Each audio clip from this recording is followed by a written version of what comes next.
우리가 믿는 신앙의 이 핵심, 그게 무엇일까라고 여러분들에게 질문하고 제가 답을 해드리면, 사실 우리가 믿는 신앙의 핵심은 이 십자가의 길, 이 십자가의 도, 이것일 것입니다.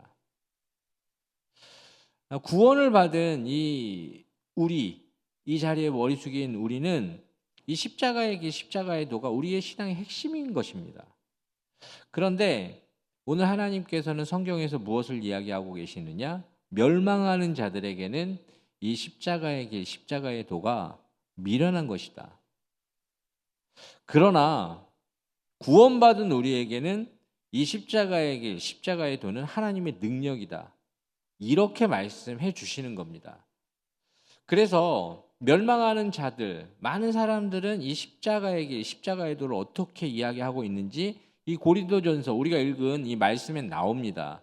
1장 22절 23절 말씀은 우리 한 목소리로 함께 읽어보도록 하겠습니다. 유대인은 표적을 구하고 헬라인은 지혜를 찾으나 우리는 십자가에 못 박힌 그리스도를 전하니 유대인에게는 거리끼는 것이요 이방인에게는 미련한 것이로되. 아멘. 아멘. 오늘 하나님 말씀에서는 이 유대인들 그리고 헬라인들 이렇게 표현하는 이유는 무엇이냐? 그 당시에 이제 모든 사람들을 이야기하는 겁니다. 그 당시에 모든 사람들은 이 십자가의 길, 십자가의 도, 이것을 무엇으로 이야기했느냐? 이 받아들일 수 없고 이해할 수 없는 것이라고 그렇게 이야기하는 겁니다. 사실 유대인들은 무엇을 구한다고 오늘 말씀에 나옵니까? 그들이 구하는 건 표적입니다. 왜 그들은 표적을 구하느냐? 그들이 하나님을 딱 생각하면 하나님은 어떤 하나님이시냐? 그들은 기적을 행하시고 신적인 능력이 나타나는 그 하나님을 생각합니다. 그들은 어렸을 때부터 하나님을 들었습니다. 그들은 아주 어려서부터 하나님의 놀라운 일을 듣고 자라났습니다. 그래서 하나님 하면 어떤 분이시냐? 홍해를 가르시고 하늘에서 만나를 내리시고 어떤 그런 초자연적인 능력을 가진 하나님을 그들은 항상 듣고 항상 생각했습니다. 그러나 이 십자가의 길에는 그런 표적이 나타나지 않습니다. 그들이 바라는 지금 자신에게 어려운 현실 속에 강력한 힘을 지닌 어떤 메시아를 그들은 기대하고 있는데 이 십자가의 길에는 그 모습이 나타나지 않는다는 겁니다. 헬라인은 무엇을 구한다고 이야기합니까? 지혜를 구한다. 헬라인은 그들의 그 성정상 그들은 이 토론하고 연구하고 그 마침내 이른 결론을 아주 중요시하며 살았습니다. 그들에게 이 지혜는 모든 토론과 연구의 결론입니다. 그래서 그들은 깊은 통찰력을 통한 사물의 이치, 변하지 않는 어떤 진리를 지혜라고 생각했던 겁니다. 그래서 그 사람들은 항상 어떻게 무엇을 받아들였느냐? 머리로 이해해야 받아들인 겁니다. 그들이 머리로 이해하지 못하면 어떻게 하느냐? 받아들이지 못하는 겁니다. 그래서 여러분 초대교회의 이 헬라 지역에 많은 교회들이 세워졌는데 이 사람들이 참 어려운 건 무엇이냐면 가장 받아들이기 어려웠던 그 신앙이 부활의 신앙이었습니다.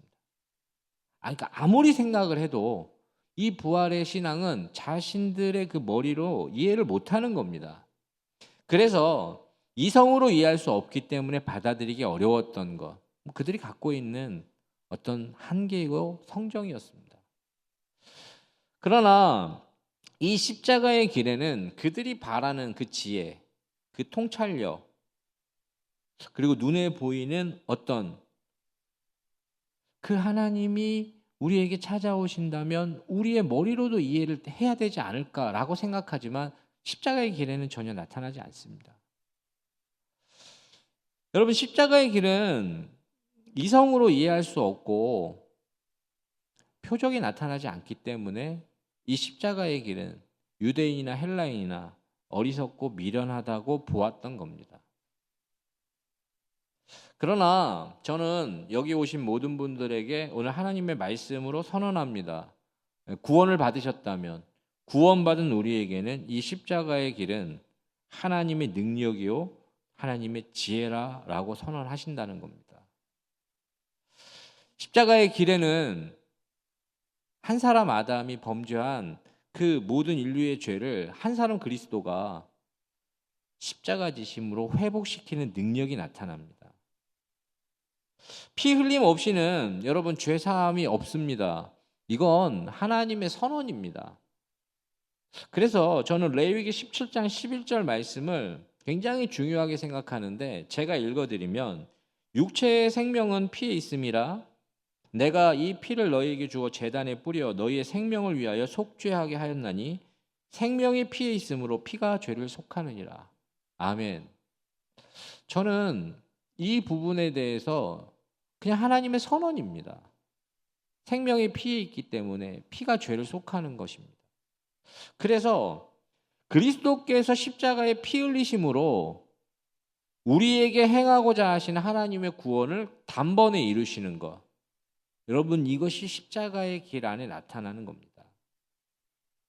누구든지 이 예수를 믿고 예수께서 흘리신, 이 예수 그리스도가 흘리신 피를 자기의 죄를 위하여 대신 흘린 피라고 믿고 하나님께 나아가면 하나님 어떻게 하시느냐? 그를 의롭다 여기시고 구원을 베푸시는 것이 바로 우리가 믿는 그 신앙의 핵심이고 십자가의 길 안에 나타나는 신비입니다. 제가 이걸 왜 신비라고 표현하느냐? 여러분 잘 생각해 보십시오. 이 십자가의 길, 이 십자가의 도가 누구에게나 믿어지는 게 아닙니다. 이 십자가로 말미암아 예수 그리스도께서 흘리신 그 피가 단번에 우리를 구원하고 하나님의 선물과 같은 구원이 우리에게 주어진다는 걸 믿는 것, 이거 누구에게나 주어진 것이 아니라는 겁니다. 어떤 사람에게 주어지느냐? 그 속에 있는 비밀을 깨닫고 그 속에 있는 하나님의 그 구원의 선물을 믿는 자, 그들에게 주어지는 것이라는 겁니다. 그렇기에 저는 그 천국, 예수님께서 천국, 이 하나님 나라를 어떻게 말씀하시느냐? 밭에 감추인 보화다, 이렇게 설명하시는 걸 보게 됩니다. 밭에 감추인 그 보물을 발견한 사람이 그걸 얻기 위해서 모든 것을 쏟아붓는 것 같은, 그것이 바로 우리가 받은 구원이고 우리에게 주어지는 하나님 나라라는 겁니다. 당연한 것이 아니라 감추인 것이고 신비로운 것이고 예수 그리스도 안에 있는 비밀입니다. 왜 십자가의 길을 그리스도의 길, 그 길을 신비의 길로 마치 감추인 보물 같은 그것으로 표현하느냐? 앞서 말씀드린 듯이 하나님을 안다고 하는 자들, 하나님을 믿는다고 하는 자들, 그러나 그들에게 거리낄 수 있다는 것이고, 하나님을 모르는 자들, 하나님을 전혀 알지 못하는 자들, 인정하지 않는 자들에게는 미련한 것으로 보이기 때문에 그렇습니다. 다시 한번 저는 이 자리에 계신 분들에게 하나님의 말씀으로 선언합니다. 구원받은 우리에게 이 십자가의 길과 십자가의 도는 하나님의 능력과 지혜가 나타납니다. 하나님을 떠난 모든 것을 다시 돌아오게 할 수 있는 능력이 어디서 나타나느냐? 이 십자가의 길 안에 나타납니다. 하나님을 떠난 모든 것은 이 십자가의 길을 통과할 때 돌아올 수 있는 겁니다. 이 땅의 권세 잡은 자, 이 땅은 하나님께서 지으신 모든 천지 만물이지만 우리가 범죄함으로 공중의 권세 잡은 자가 마치 이 땅을 지배하는 것처럼 보입니다. 그들이 지배함으로 사망의 권세가 찾아왔는데 이 십자가의 도는 그걸 무너뜨리는 지혜가 있습니다. 그렇기에 이 십자가의 길을 깨닫기 위해서 우리는 그 어떤 것보다 정말 하나님을 더 깊이 알기를 소원해야 합니다. 저도 요즘 최근에 제게 도전이 무엇이냐? 하나님을 더 알기를 원한다. 정말 그분을 더 알고자 하는 마음이 간절했습니다. 왜냐? 내 안에 한계가 있기에. 그걸 넘어서고 싶은데 넘어서기 위해서는 하나님을 아는 것, 하나님을 더 아는 것이 정말 제게 간절하게 갈급함으로 찾아왔습니다. 그런데 여러분, 하나님을 아는 것이 무엇입니까? 하나님을 아는 것이 지식적으로 머리로 아는 것입니까? 여러분 절대 그렇지 않습니다. 하나님을 아는 건 하나님을 삶으로 가슴으로 배우는 겁니다. 경험하는 겁니다. 그것이 하나님을 아는 겁니다. 머리로 하나님을 아는 것은 어떤 것이냐? 창조주이시며 그냥 모든 것을 지으신 하나님. 그러나 이 속에 우리의 마음은 어디로 가 있느냐? 하나님은 저 위에 하늘에 계시고 나는 지금 이 땅에 있는 그냥 그런 관계일 뿐인 겁니다. 그냥 하나님을 아는 겁니다. 그러나 가슴으로 삶으로 하나님을 경험하는 건 무엇이냐? 내가 아플 때 나와 함께 하시며 고통당할 때 나와 함께 고통하시며 나의 그 체질을 아시고 나의 상황과 환경에 관심을 갖고 애타는 마음으로 나를 바라보시는 그분을 우리가 경험하는 것. 그래서 그 경험 속에는 하늘에만 계시는 하나님이 아니십니다. 그는 지금 이 순간에 나와 함께 하시는 분이라는 걸 우리가 경험하는 것. 이것이 하나님을 아는 겁니다. 여러분이 하나님을 알고자 할 때 여러분 그건 하나님을 경험하고자 하는 겁니다. 그런데 이 하나님을 알고 하나님을 경험하기 위해서는 무엇이 우리 가운데 간절하게 필요하느냐? 여러분 성령의 임재가 아니고서는 이 하나님을 경험할 수도 하나님을 알 수도 없습니다. 하나님을 아는 방법은 고린도전서 2장 10절에 반드시 이 말씀은 기억하시고 암송하셔도 좋습니다. 고린도전서 2장 10절 말씀 우리 한 목소리로 함께 읽어보도록 하겠습니다. 오직 하나님이 성령으로 이것을 우리에게 보이셨으니 성령은 모든 것 곧 하나님의 깊은 것까지도 통달하시느니라. 아멘. 하나님의 깊은 곳, 그 깊은 곳으로 들어가기 위해서 그를 경험하고 알기 위해서 무엇을 우리에게 말씀하시느냐? 성령 하나님의 임재가 아니고서는 방법이 없는 겁니다. 성령 하나님은 하나님의 영이시기에 그의 모든 걸 알고 계십니다. 그래서 하나님의 깊은 것을 알게 되고 하나님께서 우리에게 행하고자 하시는 일을 알게 되고 하나님이 우리에게 바라는 것을 알게 되는 그 순간이 언제냐? 성령의 충만함이 나타날 때. 그래서 저는 여러분들이 정말 하나님을 알기 원하신다면 오늘 이 말씀 속에 이 말씀 붙잡고 하나님의 영이신 성령 하나님의 임재를 구하셔야 됩니다. 그래야 하나님을 알게 됩니다. 그러면 하나님이 무엇을 우리에게 그 성령 하나님의 임재를 통해서 보이시기 시작하냐? 그가 보이시는 게 바로 예수 그리스도라는 겁니다. 그 예수 그리스도 하나님께서 우리에게 진정으로 보이길 원하시는 건 예수 그리스도를 통하지 않고는 구원이 없다는 걸 우리에게 보이십니다. 저는 하나님을 믿노라 이야기하면서 하나님의 능력과 지혜인 예수 그리스도를 놓치면 어떻게 되느냐? 여러분 그건 하나님을 제대로 믿는 게 아닙니다. 제가 늘 얘기하지만 하나님을 믿는 신앙, 우리만 하나님을 믿는다고 생각하십니까? 아닙니다.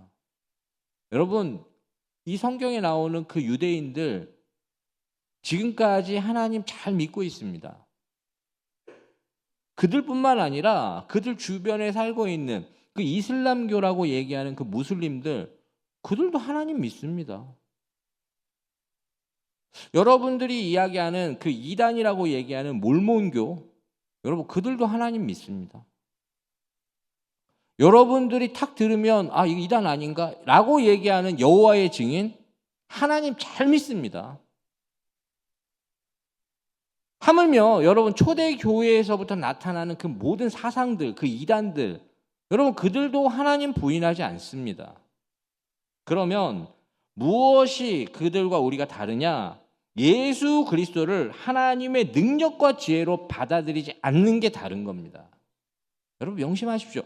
예수 그리스도를 하나님의 그 능력과 지혜로 받아들일 때 그 신앙이 성부와 성자와 성령 안에서 완전해지는 겁니다. 그분을 통해서 하나님이 주신 이 선물과 같은 구원이 이루어진다고 믿지 않기 때문에 그들은 이 참된 신앙에서 이탈한 겁니다. 참된 신앙에서 빠져나가자 어떻게 되느냐? 반드시 악한 영의 미혹을 받게 돼 있습니다. 여러분 이 부분이 틀어지면 다 틀어집니다. 그래서 자신이 그리스도라고 하는 사람들을 믿는 그런 어이없는 일들이 어떻게 일어난다고 생각하십니까? 여러분 그건 그 미혹하는 영들이 그들의 마음을 미혹한 겁니다. 아니 그런 말도 안 되는 걸 어떻게 해? 여러분 그런 일들이 실제로 일어나는 겁니다. 그런데 그 속에는 무엇이 있느냐? 예수 그리스도를 통해 그 예수 그리스도로 구원을 이룬다라는 그 믿음과 신앙에서 벗어났기 때문에 이런 일이 일어나는 겁니다. 성령 하나님을 우리가 깊이 경험하고 더 묵상하면 결국에는 그분이 증거하시는 분이 있다는 걸 알게 되는데 그분이 누구시냐? 그분이 예수 그리스도입니다. 여러분 성령 하나님을 제대로 만나셨다면 예수 그리스도가 밝히 드러나게 돼 있습니다. 그것이 성령 하나님이 우리에게 증거하고자 하시는 일입니다. 그 하나님이 이 성령 하나님으로 말미암아 우리에게 무엇을 주시느냐? 예수 그리스도로 말미암아 우리 한계를 넘어서게 합니다. 제가 교회를 섬기면서 계속 부딪히는 게 저 자신의 한계입니다. 넘어서고 싶은데 넘어서기가 어려운. 그러나 예수 그리스도의 능력과 그 이름의 권세가 우리 가운데 찾아오면 넘어서는 겁니다. 죽은 것을 살리시고 없는 것을 있는 것처럼 부르시는 하나님의 능력은 어떻게 나타나느냐? 예수 그리스도를 통해서 나타나는 겁니다. 그래서 예수 그리스도의 그 능력과 권세, 그 하나님의 능력과 지혜는 예수 그리스도의 그 십자가의 도에 나타나는데 그 십자가의 도를 통해서 먼저 무엇을 하느냐? 우리 영혼을 구원합니다. 여러분의 영혼을 구원하시는 분, 그것은 십자가의 도로 인하여 그것이 가능한 겁니다. 그러나 거기서 끝나는 것이 아니라 우리의 그 무너져버린 그 감정, 사실 이렇게 세우기가 어렵습니다. 그러나 십자가의 도 안에 나타난 그리스도의 그 능력, 그리스도의 그 이름의 권세로 인해서 그 무너진 감정이 일어나는 겁니다. 여러분의 그 연약한 육신, 여러분 그 치유와 회복의 역사, 성령 하나님이 예수 그리스도를 증거하시는 이유가 예수 그리스도의 이름의 능력과 권세로 여러분 치유와 회복이 나타나는 겁니다. 여러분의 그 꼬여버린 관계, 그 누구도 풀 수 없는 그 관계, 여러분 예수 그리스도가 제대로 우리에게 찾아오셔서 그 이름의 능력과 권세가 나타나면 해결이 되는 겁니다. 좀처럼 나아질 것 같지 않는 우리의 삶도, 우리의 그 한계도 그 능력과 권세가 나타날 때 회복되는 겁니다. 그래서 여러분 꼭 기억하십시오. 이 성부와 성자와 성령, 우리는 지금 고백하지 않습니까? 이 삼위일체 되시는 하나님이 증거하시는 건 무엇이냐? 예수 그리스도로 말미암아 우리에게 주시는 그 능력과 권세를 우리가 누리길 원하시는 것이고 그걸 통해서 회복되길 원하시는 겁니다. 여러분 그것이 성부와 성자와 성령께서 우리에게 하고자 하시는 일입니다. 그 속에서 삼위일체 되신 하나님이 우리에게 무엇을 발견하게 하시느냐? 이 십자가의 길이야말로 하나님의 능력과 지혜가 있다는 걸 발견하게 하시는 겁니다. 그럼 저절로 되는 게 아닙니다. 마치 감추인 것이고 신비와도 같은데 하나님을 더 알길 원할 때 성령께서 우리에게 오셔서 그리스도를 증거하고 그 그리스도께서 이것을 우리에게 이루시길 원하시는 그 마음이 우리 가운데 들어오는 것, 깨달아지는 것, 그리고 진정으로 경험하는 것, 이것이 십자가의 도에 나타난 하나님의 능력이요 지혜입니다. 그래서 저는 이 십자가의 길에 나타난 하나님의 능력과 지혜가 우리에게 정말로 임하기 위해서, 경험되어지기 위해서 여러분들이 가져야 될 그 마음과 태도를 좀 몇 가지 여러분들과 나누고자 합니다. 여러분 이 십자가의 도가 우리의 삶 가운데 정말로 능력과 지혜가 되기 위해선 여러분 예수님의 사랑을 어떠한 순간에도 기억하셔야 됩니다. 이 예수님의 그 십자가의 사랑을 어떠한 순간에도 정말 기억하시고 붙잡으셔야 됩니다. 여러분 십자가는 우리를 향한 그 예수 그리스도의 꿈과 소망이 담겨져 있습니다. 그분은 그 십자가에서 무엇을 하길 원하셨느냐? 우리의 모든 아픔과 고통을 그분이 담당하길 원하시는 겁니다. 그분이 그것을 자신에게 전가시키길 원하시는 소망이 이 십자가에 나타납니다. 그분은 우리에게 말씀하십니다. 너의 쓴 잔을 내가 받길 원한다. 너의 쓴 잔을 내가 받아 마시길 원하니 너는 내가 주는 단잔을 받아 마시고 너는 소망과 회복이 있길 원한다라는 것이 십자가를 통하여 우리에게 나타나시는 겁니다. 그분이 십자가 지심으로 우리의 모든 고통과 우리의 모든 아픔을 그가 당하심으로 우리가 그로 말미암아 생명과 구원을 누리길 원하시는 것, 여러분 그것이 십자가를 통해서 우리에게 나타난다는 것, 여러분 그것을 여러분 생각하시고 기억하십시오. 이 십자가의 길 속에 그분이 우리에게 이성과 논리의 관점이 아니라 늘 우리를 사랑의 관점으로 우리를 보고 계시고 우리를 회복시키고자 하시는 그 꿈, 우리를 다시 살리시고자 하는 그 소망이 그대로 다 녹아 있습니다. 이성과 논리, 이것은 이 희생과 이 사랑을 이해할 수가 없습니다. 지난주에 여러분 우리가 말씀을 나눴는데 이 탕자의 비유를 여러분 들으셨을 겁니다. 이 탕자의 비유를 나타내는 이 누가복음 15장에는 모든 본문이 무엇을 나타내느냐? 잃어버린 것을 찾는. 근데 잃어버린 것을 찾는데 이 속에는 어떤 경제적인 논리와 상식에 맞지 않는 어떤 그런 부분들이 계속 이어집니다. 여러분들이 잘 알고 있는 그 100마리의 그 양을 갖고 있는 사람이 한 마리를 잃었습니다. 그랬더니만 이 사람이 어떻게 하느냐? 그 한 마리를 찾기 위해서 999마리의 양을 들에 놔두고 그 한 마리를 찾아 헤매는 그 모습. 여러분 생각을 해보십시오. 이게 정상입니까? 이게 경제적인 논리와 이성으로 이게 맞습니까?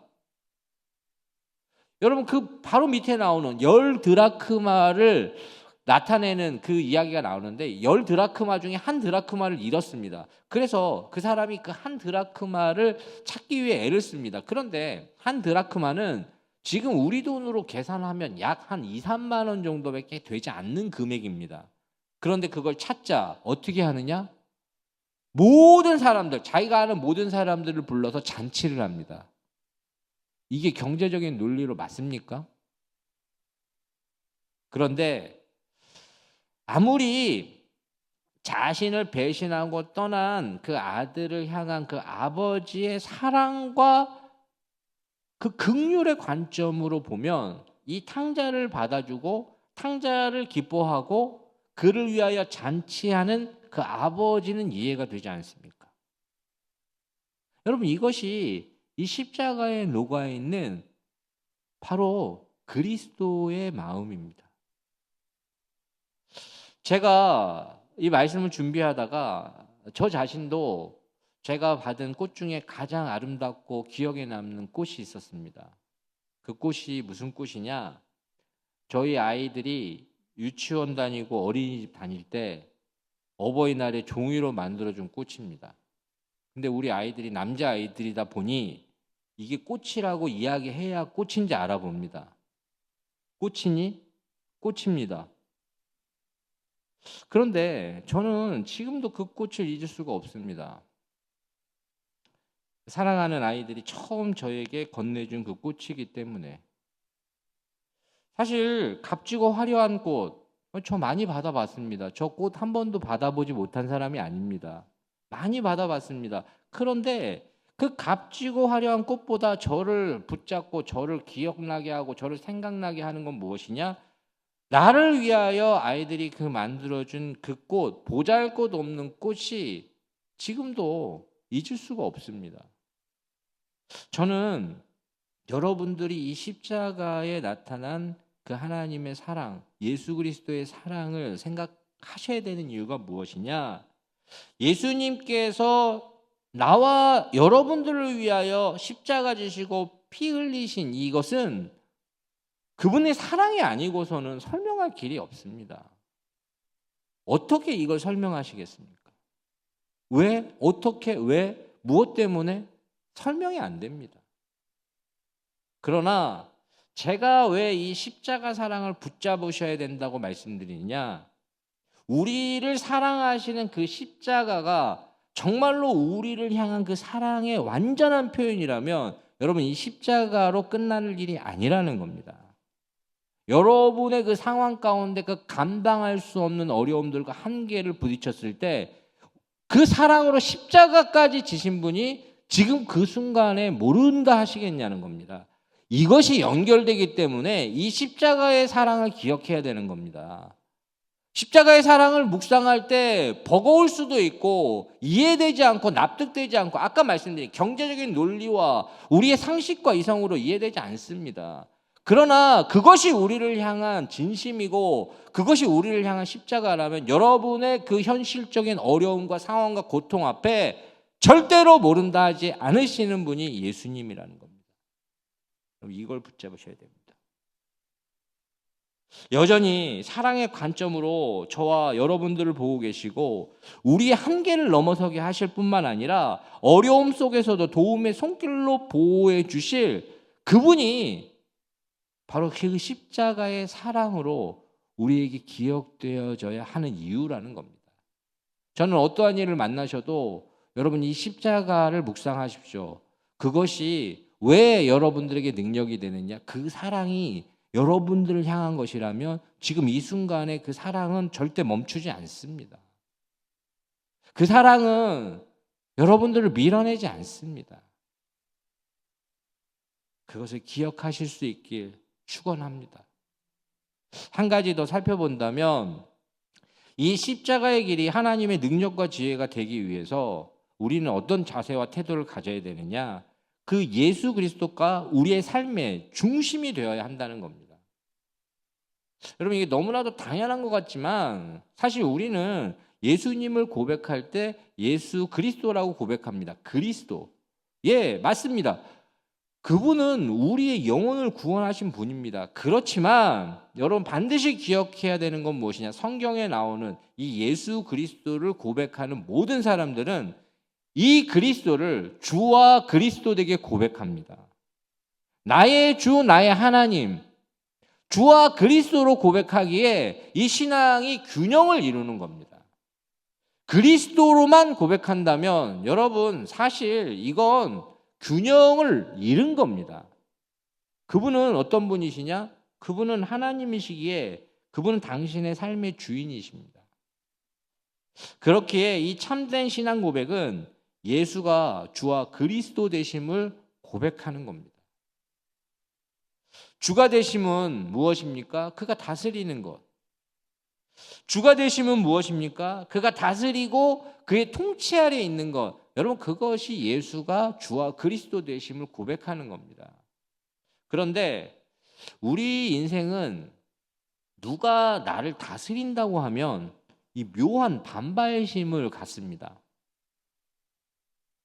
저만 그렇습니까? 모든 사람들이 누군가가 나를 통치하고 다스린다고 그러면 이 묘한 반발심을 갖는다는 겁니다. 그래서 그걸 인정하려고 잘 하지 않습니다. 그러나 여러분 예수님께서 우리를 다스리고 통치하시는 것은 우리를 지배하고 조종하고 억압하는 게 아니라는 겁니다.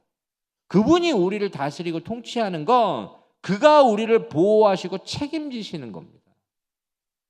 그것이 우리를 다스리고 우리를 통치하는 겁니다. 그분은 우리의 선한 목자가 되셔서 마치 푸른 풀밭과 쉴만한 물가로 우리를 인도하시듯이 우리를 다스리시되 우리의 필요를 채우시고 우리를 통치하시되 우리를 보호하시고 우리를 사랑한다고 계속 이야기해 주시는 분. 그것이 예수님이 우리의 삶의 중심이 되는 겁니다. 여러분 이스라엘이라고 표현하는 그 단어의 뜻이 무엇이라고 생각합니까? 이스라엘은 하나님이 다스리신다, 하나님이 통치하신다라는 뜻입니다. 그래서 하나님은 이스라엘 민족이 아무리 속상하게 하고 아프게 하고 힘들게 하고 배신해도 그들을 버리지 않는 겁니다. 그가 다스리기에, 그가 통치하기에 그는 이스라엘을 포기하지 못하는 것이고 이스라엘을 절대 놓지 않는 겁니다. 여러분, 이것이 하나님의 다스림, 하나님의 통치하심입니다. 이 속에는 하나님의 선하심과 인자하심이 나타납니다. 그렇기에 예수 그리스도가 우리의 중심이 된다는 건 그가 나의 주, 나의 하나님이 되시는 것과 예수가 그리스도 되심과 주 되심을 고백하는 겁니다. 원이 커져도 여러분 중심만 바로 잡히면 문제가 없습니다. 여러분이 원을 그리는 걸 한번 이미지로 생각해 보십시오. 이 조그만 원은 좀 균형 감각이나 손재주가 좋으면 아주 완벽하게 그리시는 분들이 많습니다. 그런데 원이 점점 커지면 커질수록 중심이 제대로 잡혀 있지 않으면 그 원은 그려낼 수가 없습니다. 그렇지만 원이 아무리 커져도 여러분 중심이 제대로 잡혀 있으면 그 원은 찌그러지지 않습니다. 마치 예수님이 우리의 중심이 제대로 자리 잡을 수만 있다면 여러분 그의 다스리심과 그의 통치하심이 나타나는데, 그러면 여러분 어떠한 상황, 어떠한 모양, 어떠한 현실 속에서도 하나님 안에서 그가 중심에 있기 때문에 평강을 누리는 겁니다. 여러분, 이것이 십자가에 나타난, 그 십자가의 도에 나타난 하나님의 능력과 지혜라는 겁니다. 저는 여러분의 그 중심에 다시 예수 그리스도가 주와 그리스도 되시길 축원합니다. 한 가지만 마지막으로 더 살펴보길 원한다면, 십자가의 길이 하나님의 능력과 지혜가 되기 위해서 우리가 가져야 될 태도는 그 예수님의 시각으로 우리의 삶을 바라볼 수 있어야 된다는 겁니다. 누군가가 이런 이야기를 한 적이 있던 걸 제가 듣고 또 글로도 보았습니다. 무엇이냐? 이 좋은 여행은 이 풍경을 보는 것이 아니라 시각이 달라지는 것이다라고 그렇게 표현하는 것이었습니다. 좋은 여행을 통해서 멋진 풍경만 바라보는 것이 아니라 자신과 다른 상황과 환경을 만나 경험함으로 자신에게 주어진 삶을 바라보는 시각이 달라지는 것, 그것이 멋진 여행이고 그것이 좋은 여행이다. 이렇게 표현하는 걸 보았습니다. 이 풍경만 보는 것, 우리는 여행을 할 때 구경한다고 생각하며 여행을 할 수 있습니다. 그러나 그 구경만 해서는 시각이 안 달라집니다. 구경하는 게 아니라 그 여행을 통해서 우리의 삶을 바라보는 그 시각이 달라질 때 그 여행이 멋진 여행이 되는 겁니다. 이처럼 예수님의 시각으로 바라봐야 하는 이유가 바로 이것입니다. 예수님의 시각으로 우리의 삶을 바라볼 때 우리는 어떻게 하느냐? 삶을 바르게 해석할 수 있습니다. 그렇지 않으면 어떻게 되느냐? 이 세상이 주는 시각에서 벗어날 방법이 없습니다. 세상이 주는 시각은 마치 우리에게 쏟아지느냐? 폭우와 같이 쏟아집니다. 우산 하나 달랑 쓰고 비 하나 안 맞겠다고 그렇게 하는 거, 그거하고 비슷합니다. 여러분, 폭우가 쏟아지는데 우산 하나 달랑 쓰고 비 한 방울 안 맞겠다고 하면 안 맞습니까? 이 세상이 주는 시각은 마치 그것과 같습니다. 이 땅이 우리에게 주는 시각은 무엇이냐? 이 죽으면 끝난다고 생각합니다. 그래서 한 번뿐인 삶, 어떻게 크고 화려하게 살아야 성공한 삶이다라고 우리에게 계속 이야기합니다. 더 크고 화려하고 멋지게 살려면 어떻게 해야 되느냐? 다른 사람들보다 더 많이 소유해야 되는 것이고 다른 사람들보다 더 많이 쌓아 놓아야 합니다. 그리고 은연중에 이렇게 이야기합니다. 행복하려면 이 정도는 가져야지. 이 정도는 가져야 된다. 멋지게 살려면 너의 삶 가운데 이 정도는 갖춰야지 되는 거다 라고 계속 얘기합니다. 그 속에는 욕망대로 살라, 욕심대로 살아가라, 그렇게 이야기하는 겁니다. 우리는 그 이야기를 들으며 그냥 그렇게 빠져들고 거기에 달려갑니다. 어디로 가는지도 모르게 그냥 달려가는 겁니다. 그러다가 그렇게 할 수 없어서 보잘것없어 보이고 초라해 보이는 자신의 삶을 어떻게 보느냐? 왜곡되게 본다는 겁니다. 요즘 우리가 TV를 켜거나 유튜브를 이렇게 열면 어떤 게 많이 나오느냐?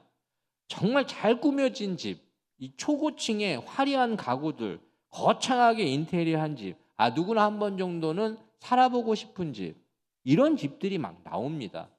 그리고 자동차도 그냥 뭐 길거리 다니는 차가 아니라 이 정도 차는 한 번 갖고 싶다라고 하는 차, 그냥 끊임없이 우리에게 노출이 됩니다.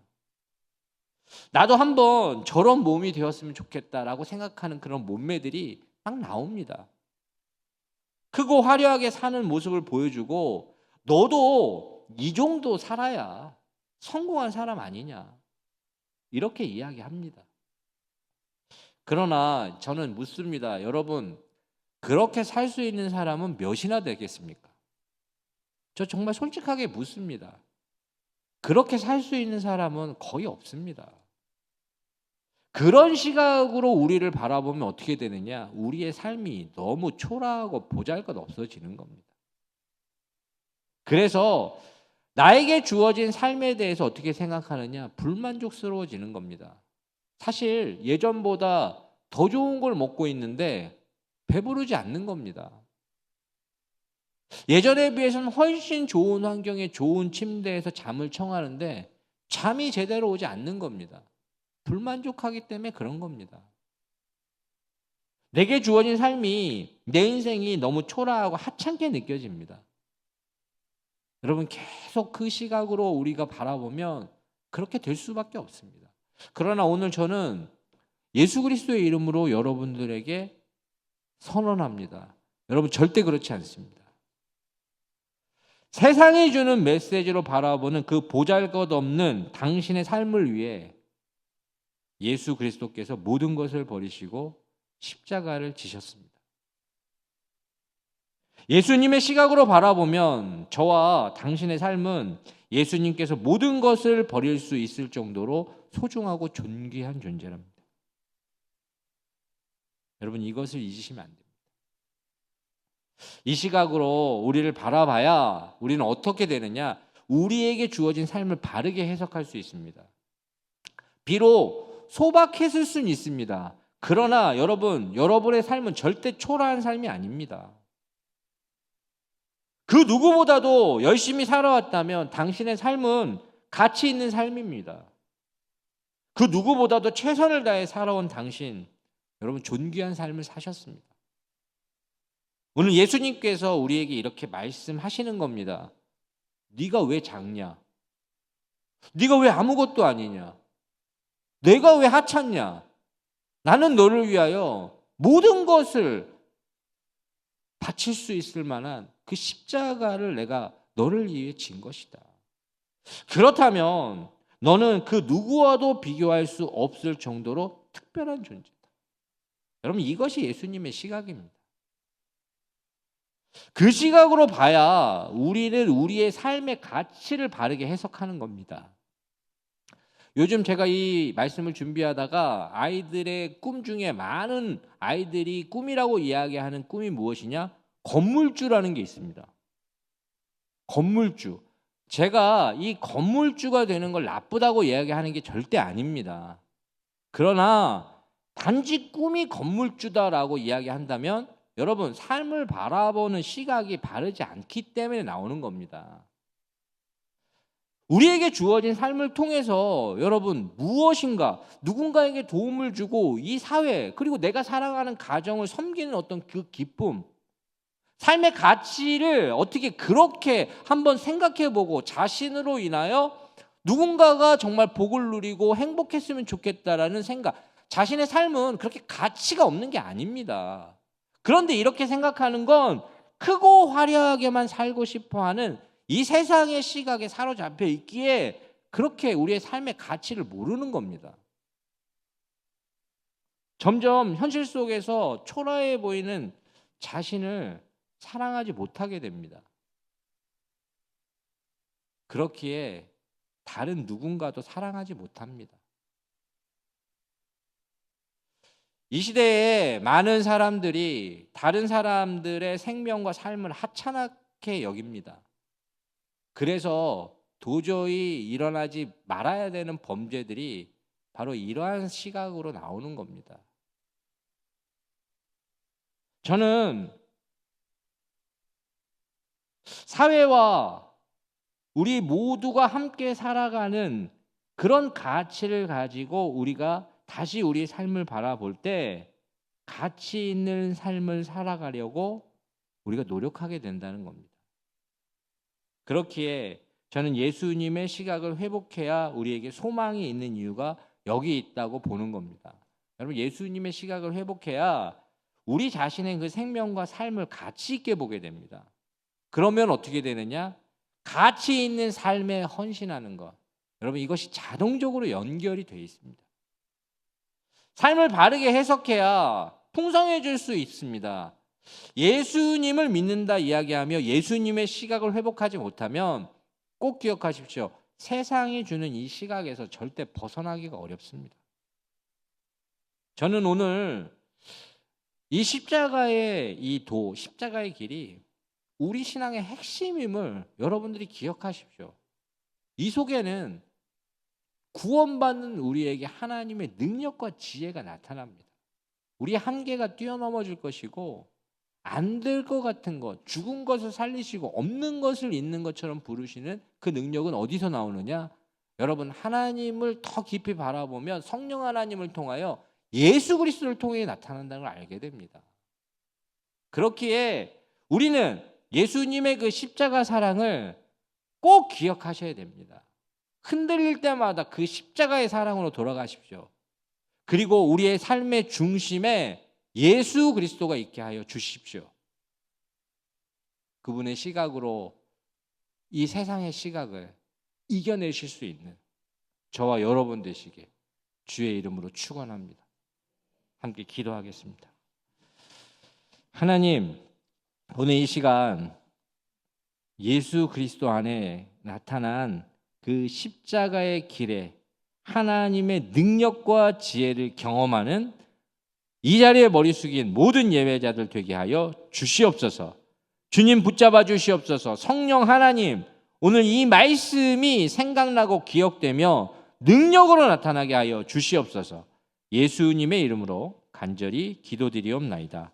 아멘.